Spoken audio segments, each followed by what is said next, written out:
I'm here to present to you PANTAFLIX. As mentioned before, for us as a company, the first and foremost thing that we need to rethink is entertainment. Because no surprise, the world has gone digital, and the media corporations as they exist today are still struggling in finding ways to be digital and going ahead. For us as a company, that actually is also very important too, and I tell you why. First of all, this is us, just a few words.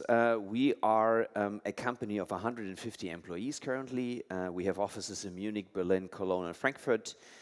We have a turnover of roughly 42 million and 2.2 million in EBIT. If you look at the verticals that we have, all of these are our daughter companies you have at the content piece. You see our film production company, television production company, and a music production company. We establish, and this is what I'm going to talk to you about today, our own distribution channel in digital. And we obviously have some social media and marketing expertise. So for us as a company that's actually 9.5 years old, we actually have the challenge, how do we go from here in the future? So a few words about the film production business, because you might have already heard about PANTAFLIX. PANTAFLIX was actually founded back in the day from Matthias Schweighöfer and two other gentlemen as a film production company called Pantaleon Films. And as you can see, those are a couple of probably, hopefully familiar films to you that we produced. They've been very successful at the box office, which actually helps us to finance the venture that we're actually in. This is something we're very proud of, has come to your Amazon account, is our second season of You're Wanted. It's something we're proud of as producers because it also helps us to understand how to produce for digital channels. Because I can tell you producing for cinemas or television is fundamentally different than producing for the digital age. As you can see, we've been global in 200 territories and been very successful in a lot of places around the world. Second season out now, go and have a look. I think it's tremendously exciting. PANTAFLIX is our distribution model, our digital distribution model that we are currently building. It's a global video on demand platform, which is our distribution piece. And for us, the whole question is, how do we create value in the digital age going forward? I have a quick graph here for you, which should illustrate that. So if you produce a content, we can now either distribute it our own through the PANTAFLIX channel, or we can produce it and distribute it through third parties like iTunes, Netflix, or Amazon. We can add that with the marketing piece, which all of you are obviously experts in this room. And that's something that in itself is a very old strategy. Think about the Hollywood studios. They've done exactly the same strategy, which consists of content creation, owning distribution channel, and creating marketing reach through the traditional way. So if we have one more word about marketing itself and how do we see marketing in the future, it's not just about almost the traditional ways of, let's say, performance marketing or digital versions of billboards. It's also about how can talent that you actually work with bring value to this reach. We've just added on this, these are a couple of folks that we are currently working with. As you can see, there are two social media phenomenons we work with, which obviously have the biggest social media reach. And I myself have seen the impact of this and the worth of such a platform when I launched, for example, in India, where one of the iTunes in India, where one of the artists actually just simply sent a message that iTunes was now available in India, and it actually got 1.5 million likes. Good. Digital on the rise, no surprise, but the industry I come from, that's almost great news. As you can see, traditional cinema in decline, traditional TV and VOD in decline, books in decline, video on demand and games in the rise. That's a slide I've always been asked in the very early days of video on demand at Apple, when will that finally be successful? As we can see, last year was the official shift from analog to digital. This is the slide that shows you the traditional ways of home entertainment, DVD and Blu-ray. So, what is it what we do with PANTAFLIX? We call it the disruption of the status quo. We are targeting with our global video on demand platform as a business to consumer case expats. I'm sure some of you either have been expats or know someone or you had the experience yourself. If you try to go to New York and you want to watch the German Tatort, there is no legal way of doing it. And it's not only a German problem, it's also a problem for all the other expats worldwide. Because the traditional way of how film licensing is done, it prohibits you from actually watching your own content. And this is how the idea to PANTAFLIX actually started, because one of our founders, Dan, said, as you saw before, we have very successful movies. I would love to sell them to Netflix, for example. And Netflix at that point in time said, no, we are not really interested. We don't think that German movies have an audience in the US. There was no other way to distribute them. And on the other hand, we had expats sending us letters saying, we want to watch that movie from Matthias, but we have no way of doing it. We can't even order a DVD from Amazon. And this is how this idea actually started. And when you dive into it, you actually find that there are 250 million expats, as mentioned, supposed to rise to 260 million within the next 5 years. And what's more interesting is if you look at the movie side, 90% of the movies that get annually produced globally don't get a distribution. It's really weird because if you think about the movie industry, you think that might be one of the industries that's actually the most global. And the truth is it's not. It's only global for the big blockbusters because the studios have a global infrastructure. They have sales offices around the world which they can make use of. So why is that so complicated? This is what I always call the jungle chart. You won't believe it, but this is still the way how business is done in the film industry. And it has been done just a few weeks ago again in Cannes. And it goes like this. If you have a movie, you need to find a sales agent, which you can consider almost like a real estate agent. They go to a market like Cannes, where they sit down with people that are A, have the budget, and B, the interest to buy movies. The sales agent is obviously incentivized by a bonus, so he only takes movies that he thinks are commercially viable, and that creates the whole problem. There are a number of filters in this model which prevents you from actually, you as a producer, and it doesn't actually matter if you're a very small art house producer or a very big and famous producer, bring your content to people abroad that might be interested. So what do? We are creating a global platform, a transactional business model where we want to bring together movie producers and consumers. So ultimately, our mission is to disrupt this industry, that we are building a global video-on-demand infrastructure. We're currently live in 45 countries, and we are adding as we speak. And our idea is to bring movies to the world, to the forgotten customers. And of course, as we're an entertainment company, I'll leave you to this presentation with a quick trailer that we are using to get our producers around the world excited about PANTAFLIX.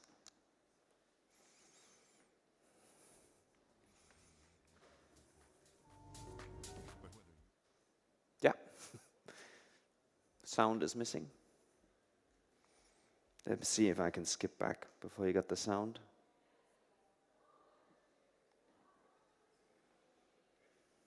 Just a second, they're fixing the problem starting from start.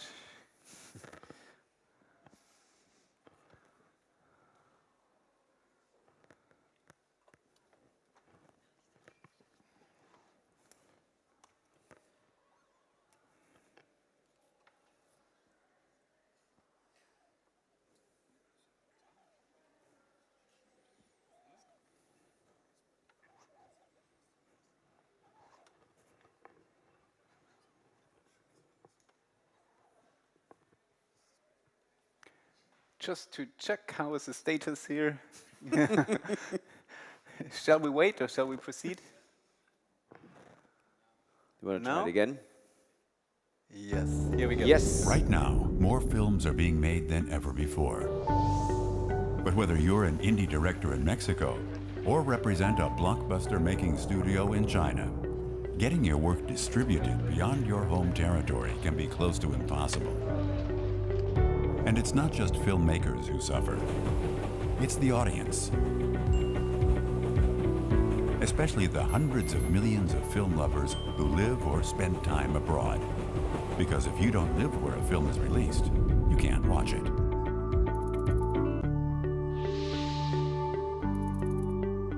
The problem is that the film distribution model is about as old as film itself.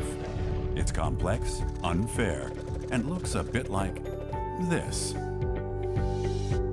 As filmmakers, we never liked this model, so we decided to make something new.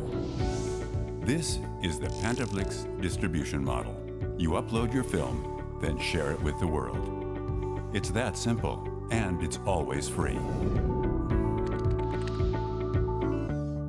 However you want to release and distribute, you are in total control.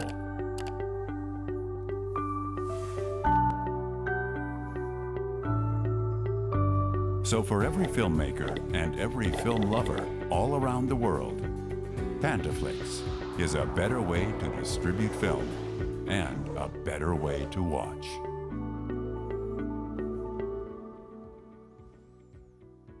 All right. That's it. Thank you very much. All right, thanks a lot, Stefan, for this wonderful presentation. We have time for a few questions. Are there questions in the audience? I already see one hand here in the very front. Is the sound on, Peter? Oh, okay, here we go. Thank you very much. I have a question about how do you make sure or ensure that there is quality? Because Vimeo and YouTube also offer the possibility for producers, like even short films, to produce and distribute their movies. How do you ensure quality? Yeah, good question. We get that a lot. And it's actually how we consider ourselves being a differentiator towards Vimeo and YouTube actually as well, is that we actually would not allow user-generated content in the sense of regular user-generated content. We really go after feature film production, commercial production, if that makes sense. We have a team of people who actually check the movies that come to us. So if we onboard a new producer, you can actually, as you saw in the movie, you can actually, on the trailer, you can actually register online, agree to a contract, and then you can start. But the content you're sending to us, we have to legally check it, because obviously think of, let's say, the commercial viability of content is one thing, but think of content that is not suitable for children, content that are around race and hate, or any other thing like porn, which we don't want to have on the platform. This is, for now, what we still do with humans, but obviously, going forward, there should be elements of AI that we will obviously include. Yes, more questions, please, from the audience. Who wants to know? Otherwise, there's another question. What's the business model in terms of pricing margin for the producers compared to the existing other platforms that are out there? That's a very good question. It's actually a very similar, if not identical, business model. We want to make this whole thing extremely hurdle-free. So for you as a consumer, so we would even allow you, if you as a consumer use your iPhone, that you can watch a movie without register with us. You just click and pay.